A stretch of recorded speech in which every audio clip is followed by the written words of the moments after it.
Hello, my name is Nikhil and welcome to my YouTube channel. So in today's class, we will solve the NCERT questions and answers of class 12 physics, which is chapter 1 electric charges and fields.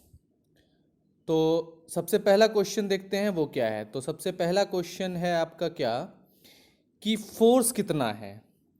दो small charge sphere है, उसके बीच force कितना लग रहा है, जिसमें से कि एक चार्ज का जो है एक चार्ज कितना है 2 × 10⁻⁷ कूलम और दूसरा चार्ज कितना है तो 3 × 10⁻⁷ कूलम और दोनों चार्ज के बीच का डिस्टेंस है आपको 30 सेंटीमीटर। तो आपको कैलकुलेट करना है फोर्स कितना लग रहा है दोनों चार्ज के बीच। तो इसके लिए हम लोग क्या यूज़ करेंगे तो इलेक्ट्रोस्टैटिक फोर्स का फॉर्मूला जो कूलम्ब्स ने दिया था, जिसको कहते हैं इलेक्ट्रोस्टैटिक फोर्स, जो कि इक्वल होता है F = 1/4πε0 Q1 × Q2/r², जिसमें कि ये 1/4πε0 का वैल्यू होता है 9 × 10⁹ और Q1 का वैल्यू आपका है 2 × 10⁷ और Q2 का वैल्यू आपका कितना तो यह 3 × 10⁻⁷। उसके बाद आपको क्या है जो डिस्टेंस आपका गिवन है, यहाँ पे जो डिस्टेंस आपका गिवन है, इस डिस्टेंस में आपका जो है ये क्या है 30 सेंटीमीटर। तो इसको मीटर में चेंज कर लेंगे। तो 30 सेंटीमीटर को मीटर में चेंज करेंगे तो आपको इंटू 10⁻⁻² करना पड़ेगा, क्योंकि 30/100 तो 100 ऊपर गया तो 10⁻² हो गया, तो इसलिए 30 × 10⁻² का होल स्क्वायर। अब इसको सॉल्व कर लोगे तो ये दोनों पावर ऐड हो जाएगा तो 14 हो गया और ये -14 में ये 9 चला जाएगा +9 तो कितना हो जाएगा आपका 5 बच जाएगा और इधर से आपका कितना आ जाएगा 4 आ जाएगा। ठीक है, तो इधर से आपका -4 आ गया। ठीक है, और फिर ये -4 जो है ये 30 × 30 900 हो जाएगा और 2 + 2 इधर से आ जाएगा तो -4 + 2 इधर हो गया और बचा इधर 5 था, ऊपर ये जाएगा -2 तो बचेगा ये -5 इधर बचा था तो ये -3 हो जाएगा इधर। ठीक है, तो इसलिए आपका जो फोर्स हो जाएगा वो कितना हो जाएगा, इसको सॉल्व करने के बाद, इस पूरे इक्वेशन को सॉल्व करने के बाद वो हो जाएगा आपका 6 × 10⁻³ न्यूटन। और ये फोर्स जो होगा आपका रिपल्सिव नेचर का होगा। क्यों रिपल्सिव नेचर का होगा, क्योंकि दोनों जो है वो लाइक चार्जेस है। क्योंकि देखिए दोनों का जो चार्ज है वो क्या है पॉजिटिव चार्ज गिवन था, ये देखिए यहाँ पे पॉजिटिव चार्ज गिवन है, इसलिए ये फोर्स जो होगा इसका नेचर क्या होगा रिपल्सिव नेचर का ये चार्ज होगा। आई बात समझ में। फिर नेक्स्ट क्वेश्चन देखते हैं एनसीईआरटी का एक्सरसाइज का 1.2। अब ये एक्सरसाइज 1.2 का क्वेश्चन क्या कह रहा है कि जो इलेक्ट्रोस्टैटिक फोर्स है एक स्मॉल स्फेयर चार्ज का, जो कि जिसका कि चार्ज 0.4 माइक्रोकूलम्ब है और उस पे उस चार्ज के कारण एक दूसरे चार्ज के कारण जो फोर्स लग रहा है जिसका कि मैग्नीट्यूड है आपका -0.8 माइक्रोकूलम्ब, वो है आपका 0.2 न्यूटन। मतलब इस 0.4 माइक्रोकूलम्ब पर इस -0.8 माइक्रोकूलम्ब के द्वारा जो इलेक्ट्रोस्टैटिक फोर्स लग रहा है वो उसका वैल्यू कितना है 0.2 न्यूटन है। अब इसमें पहला पार्ट कह रहा है कि क्या डिस्टेंस होगा दोनों स्फेयर के बीच जो रखा हुआ है, ये जिसका एक चार्ज 0.4 कूलम्ब है, एक का -0.8 माइक्रोकूलम्ब है, इस दोनों के बीच का डिस्टेंस कितना होगा जो वो फोर्स लग रहा है ना। और फिर नेक्स्ट पार्ट जो बी है वो कह रहा है कि व्हाट इज द फोर्स, मतलब फोर्स कितना होगा सेकेंड स्फेयर पे ड्यू टू फर्स्ट स्फेयर, मतलब जो सेकेंड स्फेयर है उस पर कितना फोर्स लग रहा है फर्स्ट स्फेयर के कारण।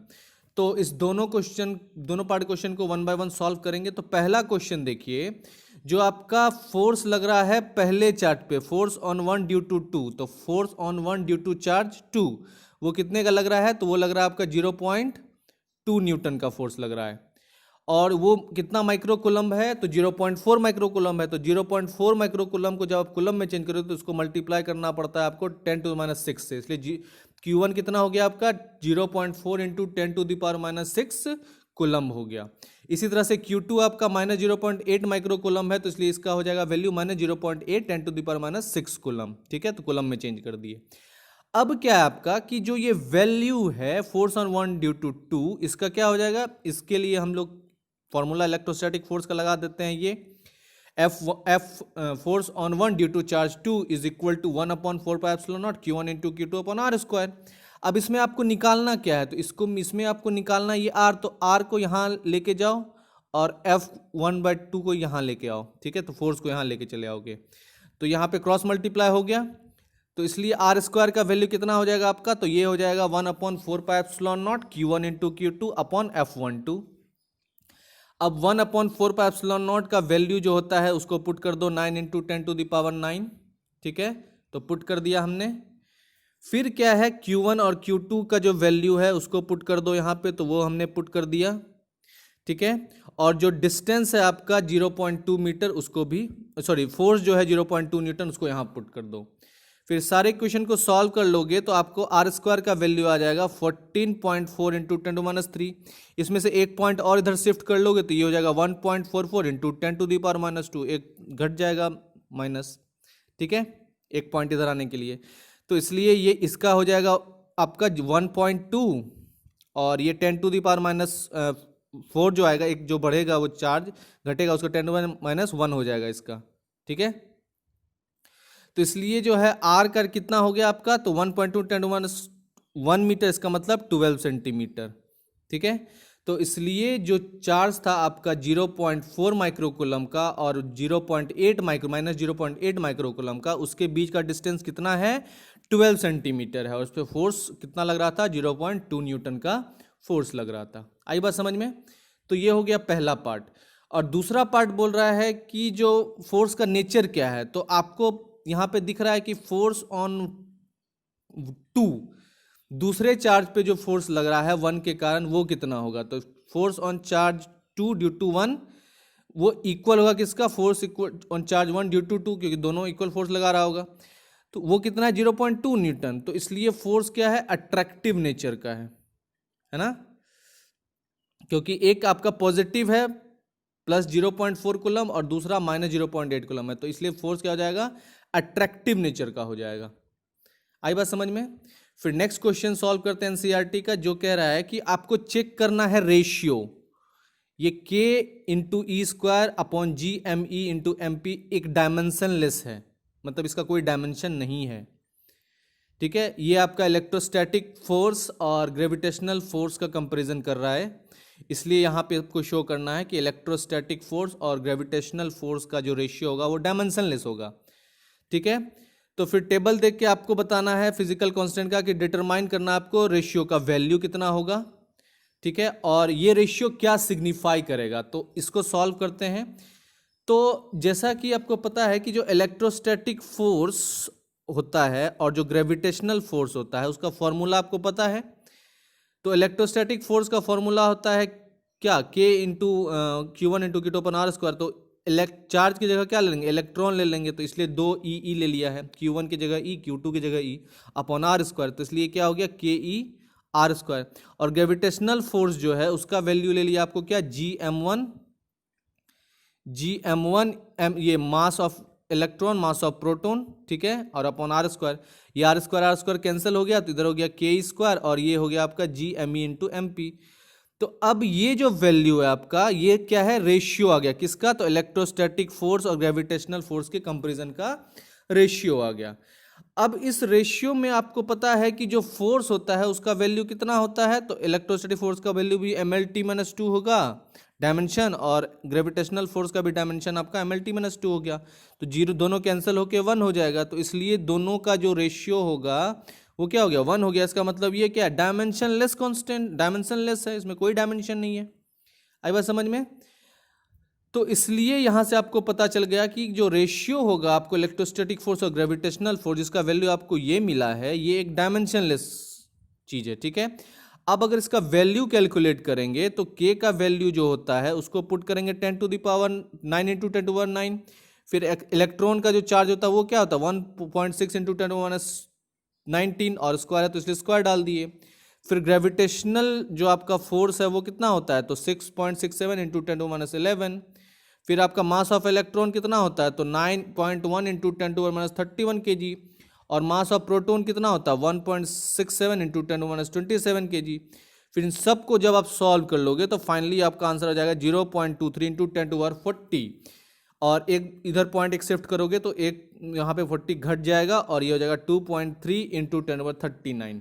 तो अब देखिए कितना 10⁻39 टाइम्स ग्रेटर इलेक्ट्रोस्टैटिक फोर्स, तो कितना स्ट्रॉन्गेस्ट फोर्स होता है इलेक्ट्रोस्टैटिक फोर्स, अप्रॉक्सीमेटली 10⁻30 मतलब 10 पे 39 जीरोस, तो करोड़ मिलियन ट्रिलियन चला जाएगा ये।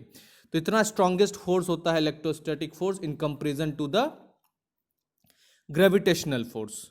आई बात समझ में?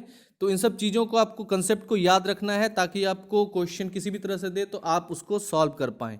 फिर एनसीईआरटी का नेक्स्ट क्वेश्चन सॉल्व करते हैं 1.4, जिसमें पहला पार्ट कह रहा है कि आपको एक्सप्लेन करना है इस स्टेटमेंट को कि इलेक्ट्रिक चार्ज जो होता है बॉडी पे वो क्वांटाइज्ड होता है, Q = Ne, क्वांटाइज्ड।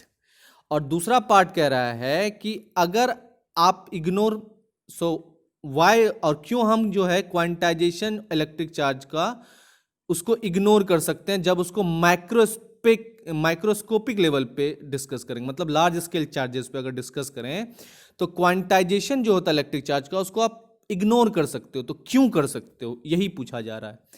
तो इसका सीधा सा आंसर है फर्स्ट पार्ट का कि जो आपको जो पूछा जा रहा है कि electric charge of body is quantized. Quantization of charge मतलब क्या होता है कि ये इंटीग्रल मल्टीपल होगा चार्ज का ऑफ एन इलेक्ट्रॉन।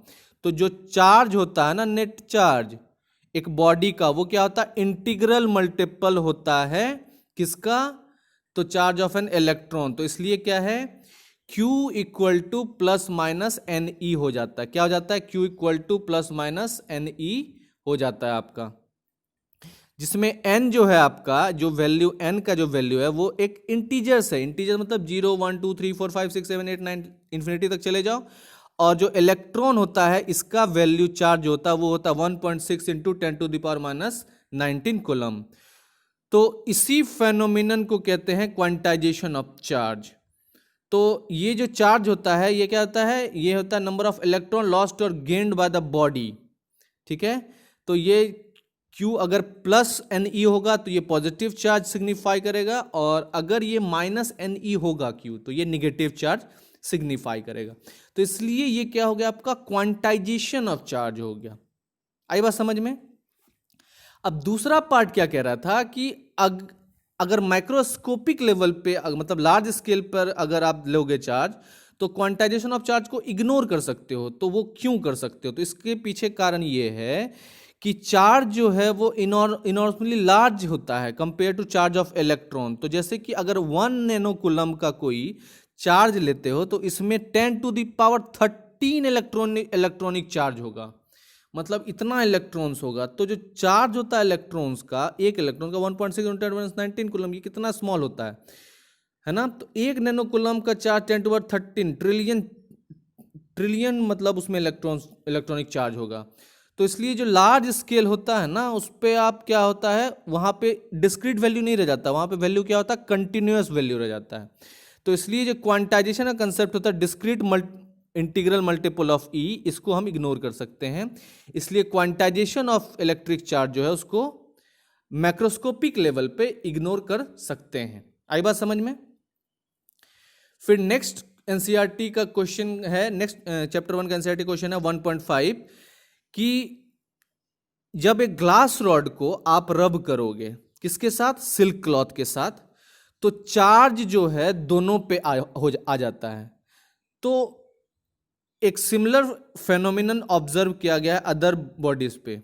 ठीक है, तो जो ये ऑब्जर्वेशन हुआ ये कंसिस्टेंट है किससे, तो law of conservation of charge से।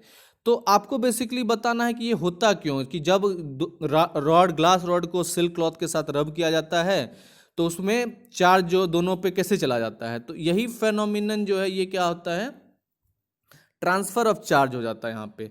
तो जब एक ग्लास रॉड को आप क्या करते हो, बेसिकली रब करते हो एक सिल्क क्लॉथ के साथ, तो जो इलेक्ट्रॉन होता है आपका ग्लास रॉड में वो ट्रांसफर हो जाता है सिल्क क्लॉथ पे। आई बात समझ में? क्या ट्रांसफर हो जाता है, इलेक्ट्रॉन। तो इससे ग्लास रॉड में क्या होता है, इलेक्ट्रॉन की कमी हो जाती है और पॉजिटिव चार्ज ज्यादा हो जाता है। तो इसलिए ग्लास रॉड जो है वो क्या एक्वायर कर जाता है, पॉजिटिव चार्ज एक्वायर कर लेता है, और जो सिल्क क्लॉथ है वो निगेटिव चार्ज एक्वायर कर लेता है। ठीक है, और रब करने से पहले, उसको घिसने से पहले जो ग्लास रॉड है और सिल्क क्लॉथ है दोनों न्यूट्रल रहता है। लेकिन जैसे एक बार आपने उसको रब किया तो क्या होता है, नेट चार्ज जो होता है दोनों का ट्रांसफर तो होता है, लेकिन दोनों को अगर एक सिस्टम ले लिया जाए तो वो क्या हो जाएगा, कांस्टेंट, जितना इलेक्ट्रॉन इधर से गया, ठीक है, उसमें गया, तो मतलब नंबर ऑफ इलेक्ट्रॉन्स और दोनों जो अगर मिला के लोगे सिस्टम तो वो न्यूट्रल हो जाएगा। तो इसलिए आइसोलेटेड सिस्टम जो होता है आपका, आइसोलेटेड सिस्टम, उसमें चार्ज तो ना ही क्रिएट किया जाता है और ना ही डिस्ट्रॉय किया जाता है, ये सिंपली आपको ट्रांसफर किया जाता है। कहाँ से? तो एक बॉडी से दूसरे बॉडी की ओर। तो इसलिए क्या है, ये कंसिस्टेंट है लॉ ऑफ कंजर्वेशन के साथ। आई बात समझ में कि charge can neither be created nor be destroyed, it can only be transferred from one medium to another, ठीक है, from one form to other. फिर नेक्स्ट एनसीईआरटी क्वेश्चन देखते हैं 1.6। इसमें कह रहा है कि आपके पास 4 पॉइंट चार्जेस हैं, जिसमें कि QA जो है उसका वैल्यू है आपका 2 माइक्रोकुलम, QB का वैल्यू है -5 माइक्रोकुलम, QC का वैल्यू है 2 माइक्रोकुलम और QD का वैल्यू है -5 माइक्रोकुलम। और ये चारों चार्ज जो है एक स्क्वायर ABCD के कॉर्नर पे लोकेटेड है और उस स्क्वायर का जो लेंथ है वो है 10 सेंटीमीटर। तो आपको क्या है कि बताना है कि 1 माइक्रोकुलम जब एक सेंटर, उस स्क्वायर के सेंटर पे जब एक माइक्रोकुलम का चार्ज आप रखोगे तो उस पर कितना फोर्स लगेगा उस चारों चार्ज के कारण। तो चलिए इसको सॉल्व करते हैं। इसमें क्या है, सबसे पहले आप चारों कॉर्नर पे रख दो, जिसमें कि A जो है 2 माइक्रोकुलम यहाँ रख दिया हमने, फिर B जो है -5 माइक्रोकुलम यहाँ रख दिया हमने, फिर आपका C जो है वो 2 माइक्रोकुलम यहाँ रख दिया हमने, फिर D जो है उसको यहाँ रख दिया हमने। तो इसलिए क्या हो गया, सारे चार्ज को यहाँ पे प्लेस करने के बाद अब हम क्या करेंगे, तो 1 माइक्रोकुलम का चार्ज इस सेंटर पे भी रखेंगे। तो सब चार्ज जब आपने रख दिया तो अब यहाँ देखिए, यहाँ पे चार्ज क्या है, पॉजिटिव है सेंटर पे, तो पॉजिटिव चार्ज इसको क्या करेगा, पॉजिटिव चार्ज जो है इस दोनों, ये क्या है 1 माइक्रोकुलम चार्ज 2 माइक्रोकुलम, इस दोनों को क्या, यहाँ रिपल्सिव फोर्स काम करेगा और यहाँ पे अट्रैक्टिव फोर्स करेगा। तो ये चार्ज इधर की ओर अट्रैक्ट हो रहा होगा, ये चार्ज इधर की ओर अट्रैक्ट हो रहा होगा, और ये चार्ज इधर की ओर रिपेल हो रहा है, ये इधर का रिपेल हो रहा होगा। तो ये चार्ज इसको कैंसिल कर देगा, ठीक है। तो यहाँ पे क्या है ना कि ये 2 माइक्रोकुलम का चार्ज इधर से, 2 माइक्रोकुलम का चार्ज इधर से, दोनों एक दूसरे को कैंसिल कर देगा, और ये माइनस माइक्रोकुलम का चार्ज, ये माइनस माइक्रोकुलम का चार्ज एक दूसरे को कैंसिल कर दिया जाएगा, यहाँ पे कर देगा, ठीक है। तो यहाँ पे क्या होता है, चूंकि यहाँ पे ये क्या हो गया, सब एक दूसरे को कैंसिल कर दिया, इसलिए नेट फोर्स जो हो जाएगा आपका 1 माइक्रोकुलम चार्ज पे वो 0 हो जाएगा। आई बात समझ में। तो इसलिए जो है ये सिस्टम में आपको जो नेट चार्ज होगा 1 माइक्रोकुलम पर वो 0 हो जाएगा। आई बात समझ में। फिर नेक्स्ट एनसीईआरटी क्वेश्चन 1.7 सॉल्व करते हैं। तो ये क्वेश्चन कह रहा है कि आपको एक कंटिन्यूस कर्व दिया गया है, ठीक है, इलेक्ट्रोस्टैटिक फील्ड लाइन एक कंटिन्यूस कर्व दिया गया है, ठीक है, इलेक्ट्रिक फील्ड लाइंस का एक कंटिन्यूस कर्व दिया गया है, और जो है उसमें क्या होता है, तो फील्ड जो है अचानक से ब्रेक नहीं कर सकता है, फील्ड लाइन जो है अचानक से ब्रेक नहीं कर सकता है एक continuous curve line field line पे, ठीक है। तो ये क्यों ऐसा होता है, और दूसरा पार्ट कह रहा है कि क्यों जो है दो फील्ड लाइंस कभी एक दूसरे को क्रॉस नहीं करता है, एक कोई पॉइंट पे एक दूसरे को क्रॉस नहीं करता इलेक्ट्रिक फील्ड लाइंस, क्यों। तो इस दोनों का आंसर के लिए आपको सिंपल क्या देखना है कि जैसे अभी हम लोगों ने लिया था जिसमें कि ये पूरा सिस्टम ऑफ चार्ज जो नेट चार्ज जो होता था वो F=0 हो जा रहा था, है ना। इसमें जो फील्ड लाइन जो है वो अचानक से ब्रेक इसलिए नहीं करेगा क्योंकि जो मूविंग टेस्ट चार्ज होता है ना वो कभी जंप नहीं करता है एक पोजीशन से दूसरे पोजीशन पे, इसलिए इस पे सडन ब्रेक नहीं लगता है, ठीक है, सडन ब्रेक नहीं होगा वो। क्यों? क्योंकि जो मूविंग टेस्ट चार्ज है वो कभी एक पोजीशन से जंप करके दूसरे पोजीशन पे नहीं जाता अचानक से, ठीक है। और जो दूसरा पार्ट का सवाल है वो क्या है कि दो इलेक्ट्रिक फील्ड लाइंस कभी एक दूसरे को क्रॉस इसलिए नहीं करता है क्योंकि अगर वो ऐसा करेगा तो दो टेंजेंट बन जाएगा, कितना, 2 टेंजेंट बन जाएगा इस तरह से, और ये 2 डायरेक्शन शो करना शुरू कर देगा। तो इसलिए पॉइंट 2 डिफरेंट डायरेक्शंस, इसलिए जो इलेक्ट्रिक फील्ड लाइंस जो होता है एक दूसरे को क्रॉस नहीं करता है। क्यों? क्योंकि अगर वो क्रॉस करेगा तो 2 इलेक्ट्रिक फील्ड लाइंस बना देगा जो कि पॉसिबल नहीं है। इसलिए जो है इसका सिंपल सा आंसर लिखना है कि ये जो है दो डिफरेंट डायरेक्शन बना देगा, इसलिए ये पॉसिबल नहीं है, इसलिए जो है इस चीज को आप नहीं कंसिडर करोगे। ठीक है, फिर एनसीईआरटी का क्वेश्चन 1.8 सॉल्व करते हैं, जिसमें कह रहा है कि आपके पास 2 पॉइंट चार्जेस हैं, क्यू ए जो कि है 3 माइक्रोकूलम का और क्यू बी जो है वो -3 माइक्रोकूलम का, और ये लोकेटेड है एक वैक्यूम में जिसका और इसके बीच का डिस्टेंस है 20 सेंटीमीटर। तो आपको कहा जा रहा है कि इलेक्ट्रिक फील्ड मिड पॉइंट पे, उस दोनों चार्ज के मिड पॉइंट पे, जो लाइन ए बी जो ज्वाइन करेगा उस दोनों चार्ज के, उसका मिड पॉइंट पे इलेक्ट्रिक फील्ड क्या होगा। और दूसरा पार्ट कह रहा है क्या कि अगर एक निगेटिव टेस्ट चार्ज जिसका मैग्नीट्यूड 1.5 इंटू 10⁻⁹ कूलम है, उसको रखा जाए उस पॉइंट पे, तो कितना फोर्स एक्सपीरियंस किया जाएगा टेस्ट चार्ज के द्वारा। ठीक है, तो अगर मिड पॉइंट पे आप ये 1.5 इंटू 10⁻⁹ कूलम का निगेटिव टेस्ट चार्ज रख दोगे, तो कितना फोर्स एक्सपीरियंस किया जाएगा उस टेस्ट चार्ज के कारण। तो इस क्वेश्चन को सॉल्व करते हैं। तो सबसे पहले इलेक्ट्रिक फील्ड जो होता है, उस एक चार्ज इधर होगा, एक चार्ज इधर होगा, बीच में ये मिड पॉइंट होगा। इस मिड पॉइंट ओ पे चार्ज ए और बी के द्वारा जो इलेक्ट्रिक फील्ड होगा उसका मैग्नीट्यूड सेम होगा। ठीक है, क्योंकि उसका सब सिर्फ पॉजिटिव निगेटिव में दिया है, तो इसलिए जो है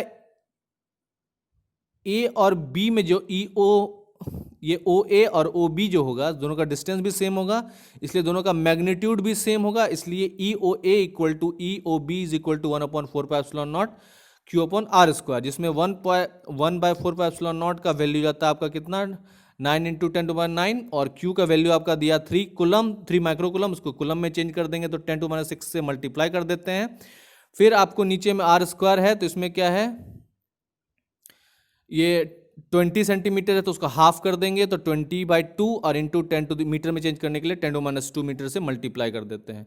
अब इसको जब आप सॉल्व कर लोगे तो ये वैल्यू आ जाएगा 27 इंटू 10⁵ न्यूटन पर कूलम, और अगर इसका एक पॉइंट डाल दोगे तो ये हो जाएगा 10⁶। ठीक है, तो इसलिए अब यहाँ पे देखिए कि ये क्या है, +3 माइक्रोकूलम है और ये क्या है, -3 माइक्रोकूलम है। अगर यहाँ पे एक पॉजिटिव टेस्ट चार्ज, मतलब पॉजिटिव टेस्ट चार्ज है, तो यहाँ पे देखिए इलेक्ट्रिक फील्ड लाइंस का डायरेक्शन किधर, इधर की ओर होगा, क्योंकि पॉजिटिव चार्ज से निकलता है, और निगेटिव चार्ज में वो इंटर करता है तो निगेटिव चार्ज के लिए इधर ही होगा। तो दोनों क्या है, दोनों का डायरेक्शन सेम है, तो इसलिए दोनों ऐड हो जाएगा। तो इसलिए इलेक्ट्रिक फील्ड जो होगा वो दोनों को ऐड कर देंगे, ई ओ ए प्लस ई ओ बी, जो हो जाएगा 2 ई ओ बी। तो इसलिए 2 इंटू और ओ बी का जो वैल्यू निकला, ये इसको यहाँ पे आप पुट कर दोगे, तो ये वैल्यू हो जाएगा 2 इंटू 27 इंटू 10⁵, जो कि हो जाएगा 54.10⁵, जिसको आप लिख सकते हैं 5.4 इंटू 10⁶। ठीक है, उसके बाद नेक्स्ट पार्ट जो कहता है कि अगर उसमें टेस्ट चार्ज ले आया जाए 1.5 इंटू 10⁻⁹ कूलम का उस मिड पॉइंट पे, तो ये एक फोर्स एक्सपीरियंस करेगा, जिसका कि वैल्यू इस तरह से दिया जाएगा Q0E, जो फॉर्मूला पढ़े थे आप इलेक्ट्रिक फील्ड निकालते समय, कि इलेक्ट्रिक फील्ड क्या होता है, तो फोर्स पर यूनिट चार्ज, तो उसमें इलेक्ट्रिक फील्ड इधर ले आएंगे तो force equal to Q0 into E, जिसमें Q0 जो है नया चार्ज जो आया है Q0, उसका वैल्यू यहाँ पुट कर दिए, और जो इलेक्ट्रिक फील्ड पीछे से आया वो कितना कैलकुलेट किया था हमने, 5.4 इंटू 10⁶। इसमें फिर इसको सॉल्व कर लेंगे तो ये हो जाएगा आपका -9 में +6 या -3 हो गया, तो इसलिए यहाँ पे -3 हो गया, और इसको इससे मल्टीप्लाई करोगे तो 8.1 हो जाएगा। इसलिए जो है ये फाइनल फोर्स आपका हो जाएगा 8.1 इंटू 10⁻³ न्यूटन, और जो डायरेक्शन होगा वो अपोजिट होगा। ठीक है, opposite that of E, that is along O A के अलोंग होगा इसका डायरेक्शन, इस इलेक्ट्रोस्टैटिक फोर्स के डायरेक्शन जो होगा वो किधर होगा, ओ ए के अलोंग, है ना, अपोजिट। तो ये था आपका क्या, एनसीईआरटी का क्वेश्चन नंबर 1.8। अब सॉल्व करते हैं एनसीईआरटी क्वेश्चन 1.9। तो ये क्वेश्चन क्या कह रहा है कि आपको एक सिस्टम दिया जिसमें 2 चार्जेस हैं, एक चार्जेस का है आपको मैग्नीट्यूड 2.5 इंटू 10⁻⁷ कूलम, और दूसरा चार्ज है उसका मैग्नीट्यूड है आपका -2.5 इंटू 10⁻⁷ कूलम, और ये दोनों लोकेटेड है एक पॉइंट ए पे जिसका कोऑर्डिनेट 0 0 -15 सेंटीमीटर दिया है, और एक पॉइंट बी है जिसका कोऑर्डिनेट 0 0 +15 सेंटीमीटर दिया गया है। ठीक है, तो आपको बताना है कि टोटल चार्ज और इलेक्ट्रिक डाइपोल मोमेंट क्या होगा उस सिस्टम का। तो टोटल चार्ज और इलेक्ट्रिक डाइपोल मोमेंट आपको कैलकुलेट करना है। तो जो नेट चार्ज होगा वो एडिशन होगा क्या, चार्ज ए और चार्ज बी का। तो दोनों चार्ज को आप लिख दीजिए 2.5 इंटू 10⁻⁷ कूलम और प्लस के माइनस 2.5 इंटू 10⁻⁷ कूलम। तो नेट चार्ज क्या हो जाएगा आपका, 0 हो जाएगा, है ना। और जो टोटल इलेक्ट्रिक डाइपोल मोमेंट होगा इसके बीच, एक पॉजिटिव चार्ज एक नेगेटिव चार्ज के बीच, वो Q इंटू 2A से दिया जाता है उसका फॉर्मूला, जिसमें आपका A का वैल्यू कितना है तो 15 सेंटीमीटर, जिसका मतलब इसको मीटर में चेंज कर लेंगे तो 15 इंटू 10⁻² मीटर हो जाएगा। और Q का वैल्यू कितना है तो इसका मैग्नीट्यूड लिख दीजिए 2.5 इंटू 10⁻⁷ कूलम। फिर इसको कैलकुलेट कर लोगे दोनों को, तो आपका वैल्यू जो हो जाएगा ये कितना हो जाएगा, ये -7 ये -2 तो -9 हो गया यहाँ पे 10⁻⁹, और 2.5 इंटू 2 इंटू 15 करोगे तो ये 75.10⁻⁷ कूलम मीटर हो जाएगा। तो इसलिए जो आपका डाइपोल मोमेंट है वो हो जाएगा 7.5 into 10⁻⁸ coulomb metre directed along B A. तो ये आपका क्या है, डाइपोल मोमेंट हो गया। तो याद रखिए नेट चार्ज जो है वो हो गया आपका 0, और जो डाइपोल मोमेंट है वो हो गया आपका 7.5 इंटू 10⁻⁸ कूलम। और इसका डायरेक्शन जो होगा वो किधर की ओर होगा तो बी ए के अलोंग, ठीक है। तो डाइपोल मोमेंट का जो डायरेक्शन होगा बी ए के अलोंग होगा। आई बात समझ में। इसी तरह से फिर नेक्स्ट एनसीईआरटी क्वेश्चन 1.10 क्या कह रहा है उसको देखते हैं। तो ये कह रहा है कि आपकी एक इलेक्ट्रिक डाइपोल दिया है जिसका डाइपोल मोमेंट जो है वो 4 इंटू 10⁻⁹ कूलम मीटर है, ठीक है। और ये अलाइंड है कितने डिग्री पे तो 30 डिग्री एंगल पे, ठीक है। किसके डायरेक्शन में तो एक यूनिफॉर्म इलेक्ट्रिक फील्ड के डायरेक्शन में। और उस यूनिफॉर्म इलेक्ट्रिक फील्ड का जो मैग्नीट्यूड है वो 5 इंटू 10⁴ न्यूटन पर कूलम।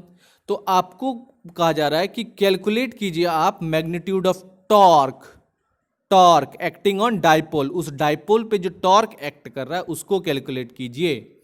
तो आपको डाइपोल मोमेंट गिवन है, इलेक्ट्रिक फील्ड का वैल्यू गिवन है और एंगल गिवन है। तो आपको टॉर्क का फॉर्मूला जैसे हम लोगों ने पढ़ा था वो क्या होता है, टॉर्क ऑन अ डाइपोल, तो वो होता है आपका PE sin 30 डिग्री या sin थीटा, और थीटा का वैल्यू आपका 30 डिग्री गिवन है। और डाइपोल मोमेंट का वैल्यू आपका 4 इंटू 10⁻⁹ है, और जो इलेक्ट्रिक फील्ड है उसका वैल्यू आपका 5 इंटू 10⁴ गिवन है, और जो sin 30 डिग्री का वैल्यू 1/2 गिवन है। इसको जब आप सॉल्व कर लोगे तो ये हो जाएगा आपका टॉर्क इक्वल टू 10 इंटू 10⁻⁵, और इसलिए आपका जो फाइनल वैल्यू हो जाएगा, इसमें से अगर एक जीरो हटा दोगे तो ये हो जाएगा 1 इंटू 10⁻⁴ न्यूटन मीटर। आई बात समझ में। तो ये हो गया टॉर्क कितना हो गया इसमें, तो 1 इंटू 10⁻⁴ न्यूटन मीटर का टॉर्क हो गया। फिर नेक्स्ट क्वेश्चन नंबर 11 कह रहा है कि एक पॉलीथीन पीस जो है उसको अगर रब किया जाए किसके साथ, तो वूल के साथ, ऊन के साथ। तो यहाँ पे क्या होता है, यहाँ पे पाया जाता है कि उस जो आपका वो पॉलीथीन पीस है उसको में क्या निगेटिव चार्ज आ जाता है। तो इसको एस्टिमेट कीजिए कि कितना नंबर ऑफ इलेक्ट्रॉन ट्रांसफर हुआ है फ्रॉम विच टू विच, किस में से किधर। और आपको ये पता करना है कि जो ट्रांसफर है मास का कहाँ से, तो वूल और पॉलीथीन का, क्या मास का ट्रांसफर भी हुआ है। तो इस क्वेश्चन को बेसिकली आप सॉल्व करोगे क्या, क्वांटाइजेशन ऑफ चार्ज से, जिसका वैल्यू क्या होता है Q इक्वल टू NE, जिसमें आपको n नंबर निकालना है। तो क्या करोगे, n को इधर रखोगे, E को इधर नीचे लेके चले जाओगे, तो ये होगा n equal to Q upon E हो जाएगा, जिसमें Q का वैल्यू आपको 3 दिया गया है, 3 इंटू 10⁻⁷ कूलम। और इलेक्ट्रॉन का चार्ज आपको पता है होता है 1.6 इंटू 10⁻⁹ कूलम।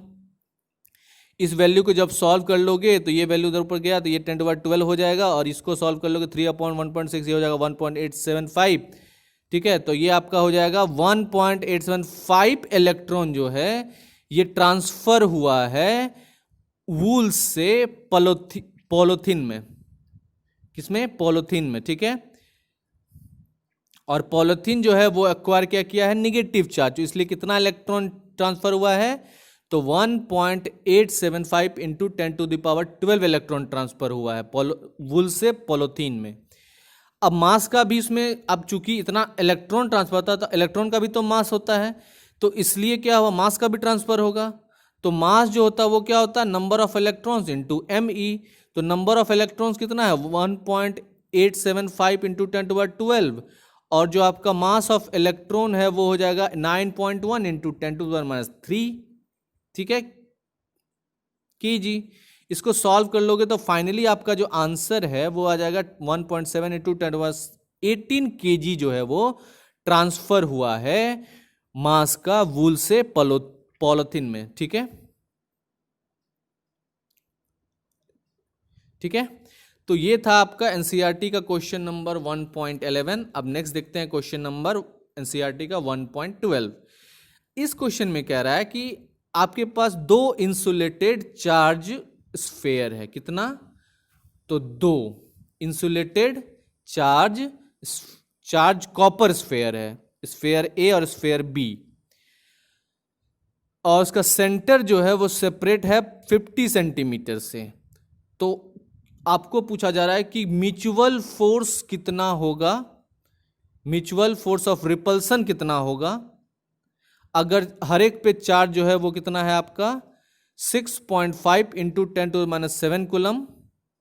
ठीक है, और जो रेडाई है, रेडियस है ए और बी का, वो क्या है, नेग्लिजिबल है, किसके, as compare to distance of separation, मतलब सेपरेशन के डिस्टेंस से वो क्या है, रेडाई उसका नेग्लिजिबल होगा, रेडाई वो तो बहुत छोटा होता है। और दूसरा पार्ट कह रहा है कि फोर्स ऑफ रिपल्सन कितना होगा, फोर्स ऑफ रिपल्सन कितना होगा हर एक स्फेयर पे, हर एक स्फेयर पे अगर उस स्फेयर का चार्ज जो है डबल कर दिया जाए, एबव अमाउंट से डबल कर दिया जाए, और डिस्टेंस जो है उसको हाफ कर दिया जाए, तो फोर्स ऑफ रिपल्सन क्या हो जाएगा, अगर चार्ज का अमाउंट डबल हो जाए और डिस्टेंस जो है वो हाफ हो जाए। तो इस क्वेश्चन को सॉल्व करते हैं एनसीईआरटी का। तो ये जो वैल्यू है आपका, जिसमें फोर्स जो है इलेक्ट्रोस्टैटिक फोर्स वो दो चार्ज स्फेयर के बीच लग रहा है, स्फेयर ए और स्फेयर बी, जो कि सेपरेटेड है आपका 50 सेंटीमीटर डिस्टेंस से, जिसमें चार्ज 1 जो है वो गिवन है आपका 6.5 इंटू 10⁻7 कूलम, और चार्ज 2 जो है वो गिवन आपका 6.5 इंटू 10⁻7 कूलम। अब दोनों चार्ज का तो मैग्नीट्यूड सेम ही है, तो आप यहाँ लिख सकते हैं अब यहाँ पे इलेक्ट्रोस्टैटिक फोर्स का फॉर्मूला यूज कर लेंगे कि F equal to Q1, F equal to 1/4 pi epsilon naught Q1 into Q2 upon R square. अब इस चीज का सारा वैल्यू यहाँ पे पुट करेंगे तो 1/4 पाई एप्सिलॉन नॉट का जो वैल्यू हो जाएगा वो हो जाएगा 9 इंटू 10⁻9, और Q1 और Q2 का वैल्यू हो जाएगा आपका 6.5 इंटू 10⁻7 का स्क्वायर, और जो आपका डिस्टेंस है 50 सेंटीमीटर, उसको मीटर में चेंज कर देंगे तो ये 0.5 हो जाएगा, तो उसका स्क्वायर हो जाएगा।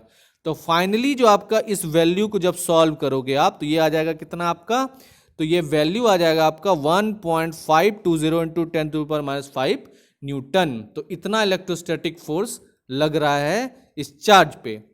अब दूसरा पार्ट क्या था, तो दूसरा पार्ट कह रहा था कि अगर आप हर एक चार्ज को डबल, चार्ज का अमाउंट डबल कर दें और डिस्टेंस हाफ कर दें, तो हम लोग क्या करते हैं, चार्ज का अमाउंट डबल करते हैं, मतलब अब नया चार्ज लेते हैं Q1 डैश, इसको कर देते हैं 2Q1, और Q2 डैश जो होता है वो 2Q2 हो जाएगा, और जो आपका डिस्टेंस है R डैश वो हाफ हो जाएगा R/2 के। तो जब सारा वैल्यू आप पुट करोगे इस F equal to 1/4 pi epsilon naught Q1 dash into Q2 dash upon R dash का स्क्वायर, इसमें क्या है, Q1 की जगह, Q1 डैश की जगह क्या पुट करोगे 2Q1, Q2 डैश की जगह क्या पुट करोगे 2Q2, और R डैश की जगह क्या पुट करोगे आप R/2 का होल स्क्वायर। तो ये सब वैल्यू को सॉल्व कर लोगे, जब पुट कर दोगे तो जनरली आप क्या कर सकते हैं, 2 2 जा 4 ये तो हो जाएगा दोनों मल्टीप्लाई, और यहाँ से 4 ऊपर चला जाएगा, ठीक है, या तो 4 कैंसिल भी कर सकते इधर से, नहीं तो लेकिन वहाँ पे लिख दिया, तो 4 4 16 हो जाएगा, तो 16 Q1 इंटू Q2, तो 1 4 16 इंटू जो चार्ज है आपका उसको लिख लोगे 16 इंटू 1.520 इंटू 10⁻5 चार्ज है, और उसको सॉल्व करके R/2 जितना है मतलब उसको लिख दोगे। तो यहाँ पे जो वैल्यू है आपका आ जाएगा कितना, तो ये आ जाएगा 2.432 इंटू 10⁻³ न्यूटन। तो जो पहले जब डिस्टेंस को हम लोगों ने हाफ नहीं किया था और चार्ज को डबल नहीं किया तब था 1.520 इंटू 10⁻5 न्यूटन। ठीक है, ये था आपका फोर्स का वैल्यू। और जब डिस्टेंस चार्ज को डबल और डिस्टेंस को हाफ कर दिया तो ये वैल्यू देखिए कितना घट गया, कितना ज़्यादा हो गया इसका 2.432 इंटू 10⁻³ न्यूटन। ठीक है, तो ये आपका इलेक्ट्रोस्टैटिक फोर्स हो गया। अब सॉल्व करते हैं एनसीईआरटी का क्वेश्चन 1.13, जिसमें ये कह रहा है कि आपके पास दो स्फेयर है ए और बी, जो कि अभी क्वेश्चन सॉल्व किया था उसी के बारे में बात हो रही है। ठीक है, वो आइडेंटिकल साइज का है। ठीक है, अब एक तीसरा स्फेयर आप सेम साइज का ले आते हो लेकिन वो अनचार्ज रहता है। अब उसको क्या करते हैं, कांटेक्ट में लाते हैं फर्स्ट के पहले चार्ज स्फेयर ए के, और फिर जो है लाते हैं स्फेयर बी चार्ज के कांटेक्ट में, और फाइनली उसको क्या कर लेते हैं, दोनों से रिमूव कर लेते हैं। तो आपको पूछा जा रहा है कि जो नया फोर्स ऑफ रिपल्सन होगा, न्यू फोर्स ऑफ रिपल्सन होगा ए और बी के बीच, वो कितना होगा। तो इस क्वेश्चन को सॉल्व करने के लिए सबसे पहले आप चार्ज स्फेयर जो ए है उस पर कितना चार्ज है, तो उस पर चार्ज है आपका Q1 जो है 6.5 इंटू 10⁻7 कूलम, उसमें स्फेयर सी लाए। फिर एक स्फेयर क्या लिया आप, तो एक स्फेयर बी ले लिए। इस बी स्फेयर पे क्या है आपका, तो बी स्फेयर पे आपका जो चार्ज है वो है 6.5 इंटू 10⁻7 कूलम। अब क्या है कि एक बार इस पे सी को टच किए और हटा लिए, तो यहाँ पे चार्ज जो हो गया कितना हो गया आपका, ये हो गया आपका कितना चार्ज उसमें ट्रांसफर हो गया, तो ये हो जाएगा आपका कितना 3.25, इसका हाफ हो जाएगा। और जब सी में टच किए तो उसको भी क्या करेंगे, हाफ कर देंगे, है ना। अब यहाँ पे क्या हो गया, एक बार इस पे चार्ज किए तो इसका चार्ज इसमें ट्रांसफर हो गया, फिर बी में इसको टच किए तो फिर जाके वो चार्ज क्या होगा, वो नेगेटिव उसमें ऐड हो जाएगा, ये चार्ज 3.25 जो चार्ज है जो उसमें आया था वो ऐड हो जाएगा इसमें, तो ये हो जाएगा 9.75। तो इसलिए जो ए पे चार्ज हो जाएगा वो कितना हो जाएगा 3.25 इंटू 10⁻7 कूलम, और जो बी स्फेयर है उस पे जो चार्ज होगा वो हो जाएगा आपका 4.875 इंटू 10⁻7 कूलम। तो जो नया फोर्स है रिपल्सन का ए और बी का वो चेंज हो जाएगा। ठीक है, वो हो जाएगा कितना, तो F dash equal to 1/4πε0 Q1 double dash Q2 double dash upon R double dash का स्क्वायर, जिसमें आपका 1/4πε0 का वैल्यू हो जाएगा 9 इंटू 10⁹। ये Q1 डैश का वैल्यू हो जाएगा 3.5 इंटू 10⁻7, और Q2 डैश का वैल्यू हो जाएगा 4.875 इंटू 10⁻7, और ये R डबल डैश का वैल्यू हो जाएगा 0.5 का स्क्वायर।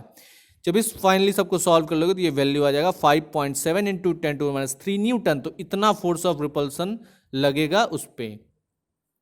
आई बात समझ में। तो ये था आपका क्वेश्चन नंबर 13। अब सॉल्व करते हैं क्वेश्चन नंबर 14, जिसमें ये कह रहा है कि एक आपको ये फिगर दिखाया गया है जिसमें 3 चार्जेस हैं 1, 2 और 3। अब तीनों चार्ज पार्टिकल जो है वो एक यूनिफॉर्म इलेक्ट्रोस्टैटिक फील्ड में रखा गया है। अब आपको बताना है कि तीनों चार्ज पे साइन क्या है और किस पार्टिकल का जो है चार्ज वो हाईएस्ट है। तो आप देखो चार्ज 1 और 2 ये क्या कर रहा है, नेगेटिव चार्ज से क्या कर रहा है, डिफ्लेक्ट कर रहा है, दूर जा रहा है। तो इसका मतलब क्या हो सकता है कि ये दोनों नेगेटिव चार्ज है और ये इधर की ओर अट्रैक्ट कर रहा है, तो ये पॉजिटिव चार्ज हो जाएगा। और जो मैक्सिमम डिफ्लेक्शन होगा वो चार्ज 3 में है, इसलिए यहाँ पे क्या हो गया आपका चार्ज 3 मैक्सिमम डिफ्लेक्शन, इसलिए सबसे ज़्यादा मैक्सिमम चार्ज 3 पे होगा।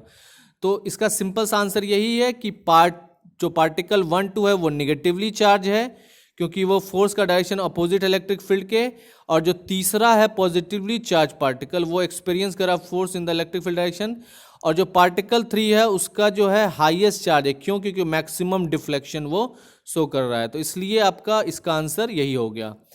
फिर एनसीईआरटी का नेक्स्ट क्वेश्चन सॉल्व करते हैं, क्वेश्चन नंबर 1.15, जो कि आप जिसको कह रहा है कि आपको कंसीडर करना है एक यूनिफॉर्म इलेक्ट्रिक फील्ड ई। क्या कंसीडर करना है आपको, एक यूनिफॉर्म इलेक्ट्रिक फील्ड ई, जिसका वैल्यू कितना दिया है E equal to 3 into 10⁻³ i cap newton per coulomb. तो आपको पहला पार्ट कह रहा है कि व्हाट इज द फ्लक्स, मतलब फ्लक्स कितना है इस फील्ड के थ्रू कितना फ्लक्स कितना है इस फील्ड के थ्रू, एक square 10 centimetre on side whose plane is parallel to Y Z plane, जिसका प्लेन जो है वाई जेड के पैरेलल है। और दूसरा कह रहा है कि flux through same square if the normal to the plane is 60 degree angle, अगर नॉर्मल प्लेन का कितना 60 डिग्री एंगल है एक्स एक्सिस के साथ। तो इसमें आपको क्या है, जनरली फ्लक्स इलेक्ट्रिक फ्लक्स निकालना है, तो इलेक्ट्रिक फ्लक्स में आपको क्या चाहिए होता है, एरिया चाहिए होता है। तो एरिया ऑफ स्क्वायर क्या होता है, साइड का स्क्वायर, जनरली ए स्क्वायर कहते हैं उसको, जो 10 सेंटीमीटर या 10 का स्क्वायर हो गया 100 सेंटीमीटर स्क्वायर। इसको मीटर में चेंज कर देंगे तो ये हो जाएगा 10⁻⁻² मीटर स्क्वायर। अब क्या है कि प्लेन जो है वो वाई जेड के अलॉन्ग है, तो इसलिए एरिया वेक्टर जो होगा ए वो डायरेक्टेड होगा किसके अलॉन्ग, तो एक्स एक्सिस के अलॉन्ग, इसलिए उसको क्या लिख सकते हैं 10⁻² आई कैप मीटर स्क्वायर। और जो इलेक्ट्रिक फ्लक्स होगा उस स्क्वायर के थ्रू वो कितना हो जाएगा, ई इंटू ए electric field into area. Electric field आपका गिवन है 3 × 10⁻³ और जो एरिया गिवन है वो कितना गिवन है 10⁻²। अभी अभी जो निकाला है इसको जब आप सॉल्व कर लोगे तो ये हो जाएगा 3 × 10⁻1, तो जो इलेक्ट्रिक फ्लक्स हो जाएगा वो हो जाएगा 30 वोल्ट मीटर। आई बात समझ में, कितना हो जाएगा इलेक्ट्रिक फ्लक्स 30 वोल्ट मीटर। उसके बाद अगर नॉर्मल हो जाता है प्लेन का तो जो एरिया होगा ना वो 60 डिग्री बनाएगा एंगल, किसके, तो इलेक्ट्रिक फील्ड के। तो इसलिए जो फॉर्मूला हो जाएगा फ्लक्स का वो अब हो जाएगा ई ए कॉस थीटा, में थीटा की जगह 60 डिग्री पुट कर देंगे। इलेक्ट्रिक फील्ड आपको गिवन है 3 × 10⁻³ और जो एरिया है वो 10⁻² गिवन है, और कॉस 60 डिग्री का वैल्यू 1/2 होता है। जब इसको सॉल्व कर लोगे तो ये वैल्यू हो जाएगा 1.5 × 10⁻², जिसका वैल्यू हो जाएगा 15 वोल्ट मीटर। आई बात समझ में। तो ये होता है कब, जब आपका प्लेन के नॉर्मल है, और जब नहीं था नॉर्मल तो 30 वोल्ट मीटर था। आई बात समझ में। फिर नेक्स्ट एनसीईआरटी का क्वेश्चन सॉल्व करते हैं 1.16, जो कह रहा है कि कितना नेट फ्लक्स होगा एक यूनिफॉर्म इलेक्ट्रिक फील्ड में, जो कि अभी अभी सॉल्व किया था क्वेश्चन, उसमें अगर वो क्या होगा क्यूब के थ्रू पास होगा, जिसका साइड हो जाएगा 20 सेंटीमीटर, और ये ओरिएंटेड होगा किस किस फेस की तरफ, कोऑर्डिनेट प्लेन के पैरेलल हो जाएगा अगर। तो यहाँ पे क्या है, तो फ्लक्स जो होगा वो क्या होगा, जीरो होगा। अब ये नेट इलेक्ट्रिक फ्लक्स जीरो क्यों हो जाएगा, क्योंकि क्यूब एक क्लोज सरफेस है, और क्लोज सरफेस अगर यूनिफॉर्म इलेक्ट्रिक फील्ड में होगा, क्लोज सरफेस के अंदर जो यूनिफॉर्म इलेक्ट्रिक फील्ड होता है वो जीरो हो जाता है। तो इलेक्ट्रिक फील्ड चूंकि जीरो हो गया, इसलिए क्या हो गया, फ्लक्स के फॉर्मूला में ई इंटू ए में इलेक्ट्रिक फील्ड जीरो लिखे तो जीरो से मल्टीप्लाई करेंगे एरिया का तो वो जीरो हो जाएगा। इसलिए जो नंबर ऑफ लाइन इंटर करेगा क्यूब में वो सेम होगा as the number of line leaving the cube, ठीक है। इसलिए जो नेट इलेक्ट्रिक फ्लक्स है वो जीरो हो जाएगा। फिर नेक्स्ट एनसीईआरटी क्वेश्चन 1.17 कह रहा है कि केयरफुल मेजरमेंट किया गया इलेक्ट्रिक फील्ड का at surface of black box, एक ब्लैक बॉक्स के, और ये इंडिकेट करता है कि नेट आउटवर्ड जो फ्लक्स होता है एक सरफेस के थ्रू जो बॉक्स है उस सरफेस बॉक्स के थ्रू, उसका कितना वैल्यू 8.0 × 10⁻³ न्यूटन मीटर स्क्वायर पर कूलम। तो आपको पूछा जा रहा है कि कितना नेट चार्ज है उस बॉक्स के अंदर, और अगर नेट आउटवर्ड फ्लक्स जो है उस सरफेस बॉक्स के सरफेस के थ्रू जीरो है, कुड यू, क्या आप कंक्लूड कर सकते हैं कि there were no charge inside the box, why और वाई नॉट। तो इस क्वेश्चन का सीधा सा आंसर ये है कि आपको क्या है, फ्लक्स गिवन है कितना 8 × 10⁻³ न्यूटन मीटर स्क्वायर पर कूलम। तो यहाँ पे आपको फ्लक्स गिवन है, और गॉस लॉ से आपको पता है Q/ε, मतलब ये फ्लक्स गिवन है तो Q क्या होता है, ये Q/ε0 होता है। Flux is equal to 1/ε0 times of the charges. तो Q/ε0 का वैल्यू कितना हो गया आपका 8 × 10⁻³ न्यूटन मीटर स्क्वायर पर कूलम। अब इसमें आपको क्या निकालना है, क्यू निकालना है, तो ε0 को किधर लेके चले जाओगे, इसको इधर जाके मल्टीप्लाई कर दोगे। तो यहाँ पे जो ε0 का वैल्यू होता है वो कितना होता है 8.85 × 10⁻12 होता है। तो इस वैल्यू को किससे मल्टीप्लाई कर देना, तो 8.10⁻³ से। जब इसको दोनों को मल्टीप्लाई कर दोगे तो क्यू का वैल्यू आ जाएगा 7.08 × 10⁻8 कूलम। तो यही आपका चार्ज हो गया कितना, तो 7.08 × 10⁻8 कूलम। अब चूंकि दूसरे पार्ट में कह रहा है कि चूंकि फ्लक्स जो है जीरो है, इसलिए जो नेट क्यू नेट अपन ε0 वो जीरो हो जाएगा, इसलिए क्यू नेट जो है वो क्या हो जाएगा, जीरो हो जाएगा। तो नेट चार्ज जो इनक्लोज्ड होगा क्लोज सरफेस में वो क्या हो जाएगा आपका जीरो हो जाएगा, है ना। तो उसके अंदर जो होता है इनक्लोज सरफेस के अंदर जो नेट चार्ज होता है वो क्या हो जाएगा, 0 हो जाएगा।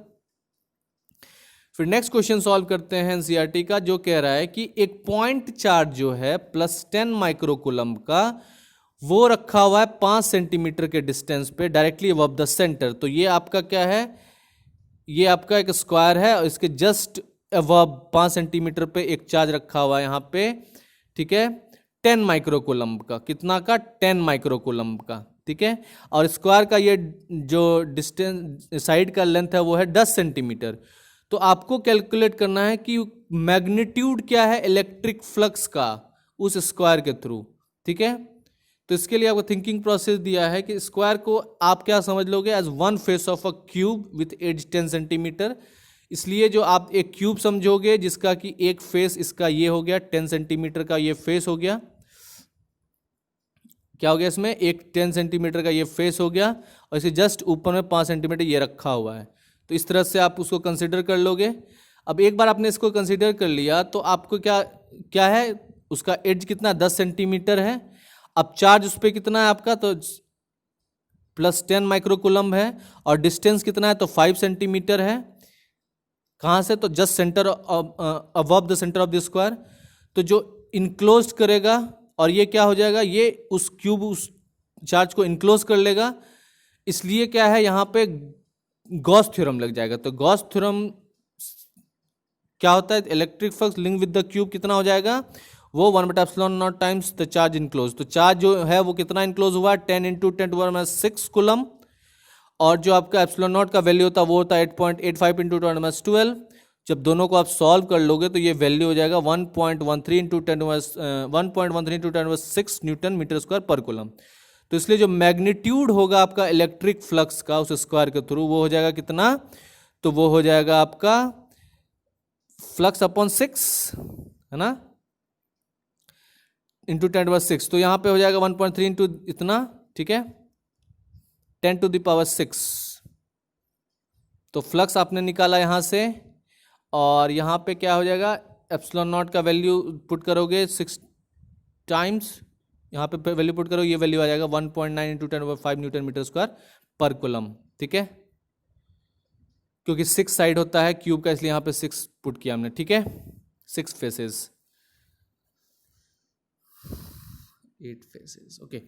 नेक्स्ट है क्या आपका, आपके पास एक पॉइंट चार्ज है 2 माइक्रोकूलम का, ठीक है, और ये कहाँ रखा है, तो क्यूब के सेंटर पे, गॉसियन सरफेस जो क्यूब है उसके सेंटर पे, जिसका एज का लेंथ है 9 सेंटीमीटर। तो आपको नेट इलेक्ट्रिक फ्लक्स निकालना है उस सरफेस के थ्रू। तो आप क्या करोगे, तो एक पॉइंट चार्ज जो है उसको निकालोगे, उस पर इलेक्ट्रिक फ्लक्स। तो इलेक्ट्रिक फ्लक्स का फॉर्मूला होता है Q/ε0। Q का वैल्यू दिया है 2 माइक्रोकूलम, इसको कूलम में चेंज कर लेंगे तो जगह 2 × 10⁻6 कूलम। और ε0 का वैल्यू होता है आपका 8.85 × 10⁻12 कूलम, 10⁻12। इस दोनों वैल्यू में जब इसको चेंज सॉल्व कर लोगे तो ये हो जाएगा 0.23 × 10⁻6। तो जो इलेक्ट्रिक फ्लक्स हो जाएगा वो हो जाएगा आपका, एक पॉइंट इधर कर लोगे इसको तो ये 2.3 × 10⁻5 न्यूटन मीटर स्क्वायर पर कूलम हो जाएगा, ठीक है। फिर नेक्स्ट क्वेश्चन जो है 20 नंबर, ये कह रहा है कि एक पॉइंट चार्ज जो है इलेक्ट्रिक फ्लक्स कॉज करता है कितने का, तो -1.0 × 10⁻3 न्यूटन मीटर स्क्वायर पर कूलम का through a spherical Gaussian surface जिसका कि रेडियस है 10 सेंटीमीटर का, ठीक है, और इसका सेंटर्ड कहाँ है, तो चार्ज जो है वो सेंटर्ड ऑन चार्ज। अब पार्ट ए कह रहा है कि अगर रेडियस जो है गॉसियन सरफेस का उसको डबल कर दिया जाए तो कितना फ्लक्स जो है उस सरफेस से पास करेगा। और दूसरा जो है पार्ट ये कह रहा है कि कितना वॉल्यूम ऑफ पॉइंट चार्ज है उस क्लोज सरफेस के अंदर। तो अब यहां पे क्वेश्चन कह रहा है जो उसके मुताबिक आंसर क्या हो जाएगा कि जब आप इंक्रीज करोगे गॉसियन सरफेस के रेडियस को तो जो चार्ज इनक्लोज होगा उस सरफेस में वो क्या हो जाएगा, सेम ही रह जाएगा। तो इसलिए जो इलेक्ट्रिक फ्लक्स जो लिंक होता है गॉसियन सरफेस से वो भी क्या है, सेम ही रह जाएगा। आई बात समझ में। तो जो चार्ज इनक्लोज होता है वो क्या होता है गॉसियन सरफेस के, अगर रेडियस को इंक्रीज करने पर कुछ नहीं होगा, जो चार्ज इंक्लोज होगा वो सेम ही रहेगा, इसलिए इलेक्ट्रिक फ्लक्स जो गॉसियन सरफेस के साथ वो भी सेम ही रहेगा। और फिर आपका क्या है, दूसरा पार्ट क्वेश्चन कह रहा था कि आपको क्या करना है, चार्ज क्यू निकालना है। तो फ्लक्स का क्या होता है फॉर्मूला, तो ये होता है आपका क्यू अपन एप्सिलॉन नॉट। इसमें क्यू निकालना है तो फ्लक्स को आपको एप्सिलॉन नॉट से मल्टीप्लाई कर देना होगा, जिसमें क्यू का वैल्यू आपको गिवन है 1-1.10³ और एप्सिलॉन नॉट का वैल्यू होता है 8.85 इंटू 10⁻12। तो ये वैल्यू आपका हो गया -8.85 into 10⁻9 coulomb, approximately equal to -8.85 nano coulomb हो जाएगा। तो ये आपका वैल्यू हो गया। So this was the NCERT question and the second part of this 20th question is that the value is approximately this. So this was the second part. So as it is, it is. So this was the NCERT solution of chapter 1 electric field and charges from question 1 to 20, and the rest question we will solve after studying the rest concept of chapter 1. So thank you so much. If you have liked my videos, then please do like and subscribe the channel for the regular updates, and all the very best for your exam.